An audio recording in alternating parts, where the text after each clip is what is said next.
Actually আমাদের on duty mobile officer যখন mobile patrolling করছিল on the airport and Ushabad নরসিংমের এরিয়া, তখন সাসপিশিয়াস গ্রাউন্ডে দুজন লেডিকে দেখতে পাই এয়ারপোর্ট প্রিমিসেসে।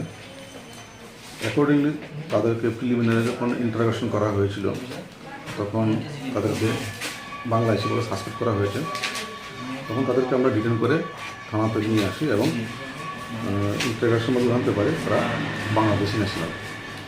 এর মধ্যে একজনের নাম হলো আসমা, যার বয়স 23, আর একজন হলো স্বপ্না সরকার, যার বয়স হলো 21।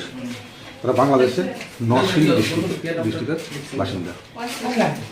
কী কারণে কেন এসেছে কিছু কি জানা গেছে? তাদের উদ্দেশ্য একটাই, মানে বাংলাদেশে কাজের একটু ক্রাইসিস থাকাতে তারা ইন্ডিয়াতে কাজের সন্ধান হয়তো পাইবে এই আশা করে তারা বাংলাদেশে ইলিগেলভাবে এন্ট্রি করেছে। কোন সাইডটার থেকে তারা মানে ভারতে ঢুকেছে?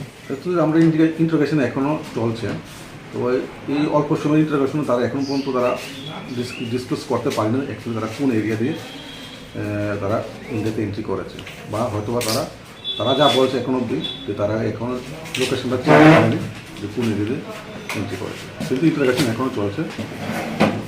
তাদের সঙ্গে কি আর কেউ রয়েছে, কিছু পাওয়া গেছে?